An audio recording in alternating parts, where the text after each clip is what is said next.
U F P O I O N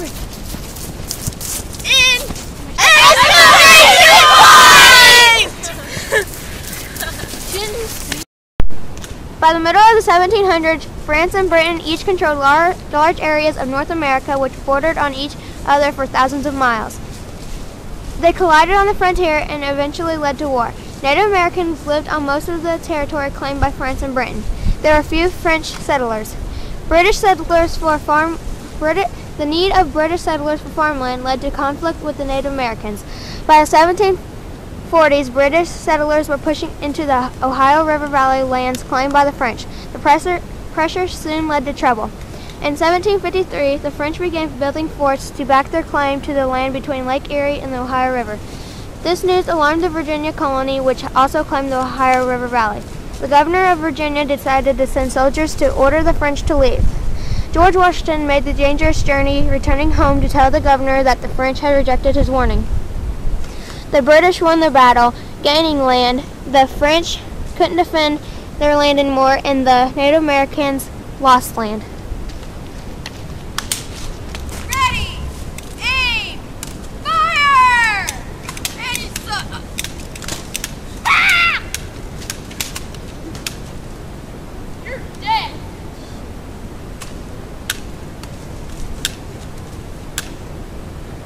Oh. On March 5, 1770, Parliament repealed all the township duties, except the one on tea.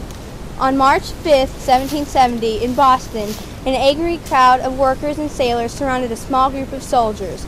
They shouted, threw rocks and snowballs at the soldiers. The soldiers fired into the crowd, killing 5 and wounding 6. The first to fall for the cause of American independence was Crispus Attucks. I'm going!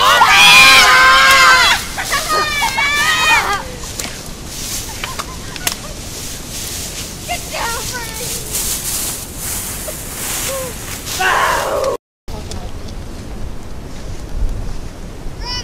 The Boston Tea Party, a group of colonists called the Sons of Liberty, soon organized in port cities to stop the East India Company tea from being unloaded. On the night of December 16, 1773, a large crowd gathered in the harbor. Suddenly, a large group of men, disguised as Native Americans, boarded the tea ship. During the next 3 hours, they threw 342 cases of tea into the harbor and destroyed 90,000 pounds of tea.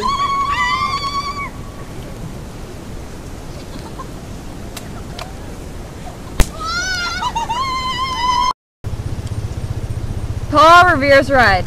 In April, General Thompson Gage, the new governor of Massachusetts, learned the Minutemen were storing goods in Concord, about 20 miles from Boston.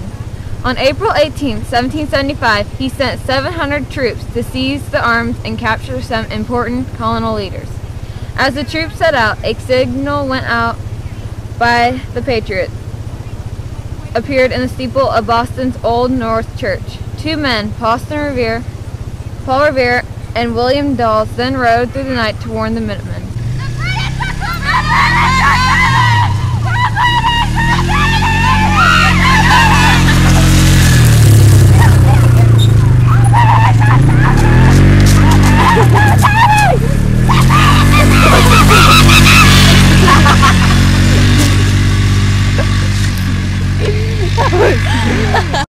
The shot heard around the world. 5 miles from Concord, in the town of Lexington, about 77 Minutemen were waiting when the British arrived. The British commander ordered the Minutemen to go home. They refused, and suddenly a shot rang out.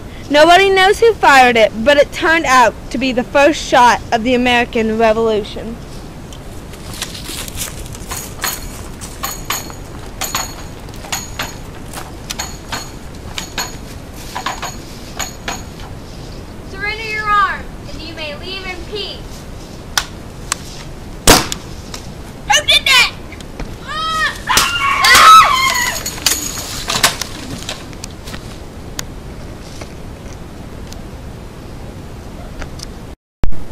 The Americans surrounding Boston were farmers and workers, not trained soldiers. Nobody knew if they would stand and fight against tough British troops. The Americans waited until the British were only about 150 feet away. When they opened fire, hundreds of British soldiers fell dead and wounded. The first British attack failed. So did the second. The third attack succeeded only because the Americans ran out of ammunition and had to retreat. The British won the battle, but at a terrible cost. More than 1,000 were killed or wounded. American losses were about 400 killed or wounded. The Americans had proved they could fight and stand up to professional British soldiers. Cut my life into pieces. This is my last resort. Suffocation, no breathing, don't give up.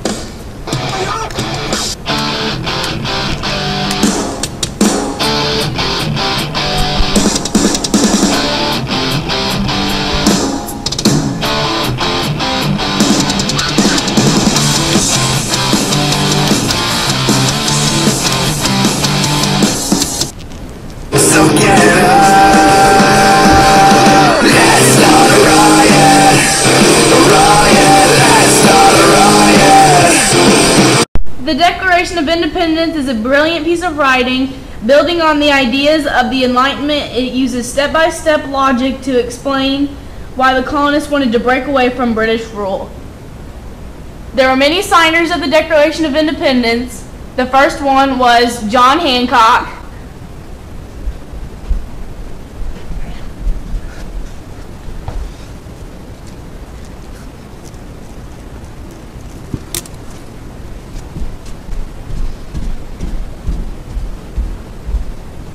Another signer was Benjamin Franklin.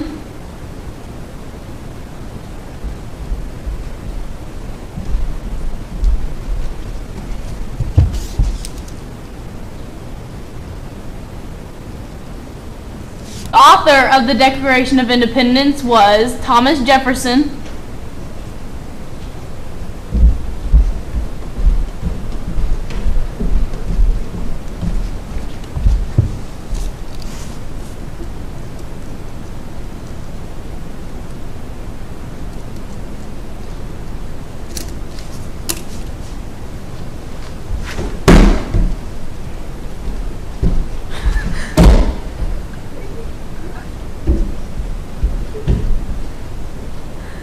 And there were many other signers to the Declaration of Independence. The Declaration of Independence included 3 parts: the natural rights, the list of grievances, and the dissolving of bonds. Overall, the Declaration of Independence stated that we were no longer a part of Britain.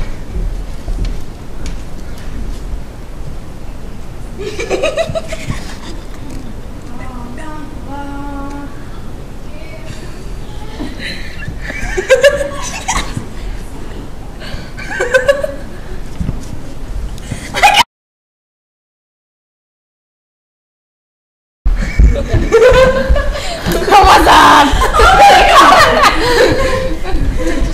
Give me that ball back.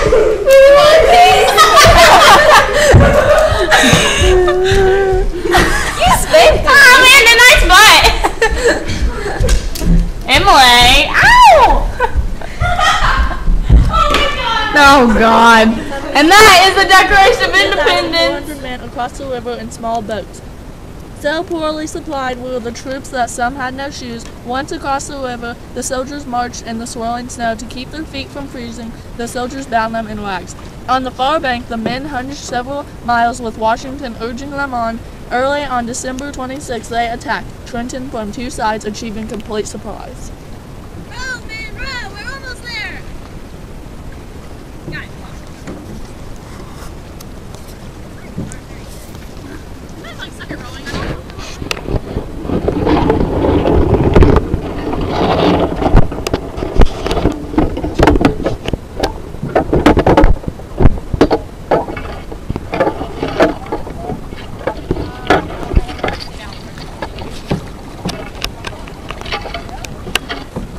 There, that wasn't so hard. Let's go.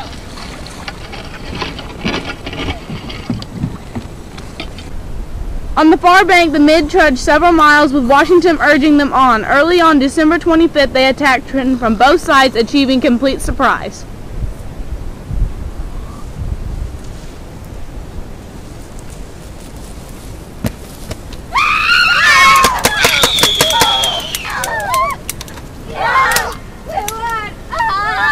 The attack brought a ringing American victory. The soldiers in Trenton's were Hessians. They were among thousands of German mercenaries fighting for the British. Washington's army captured almost 1,000 Hessian mercenaries. Pursued by the British, Washington played a clever trick. His soldiers made camp near Trenton and lit campfires. After dark, most of the men packed up and left. The British did not discover the trick until daylight, when the main body of soldiers attacked and heavily damaged a British fort near Princeton.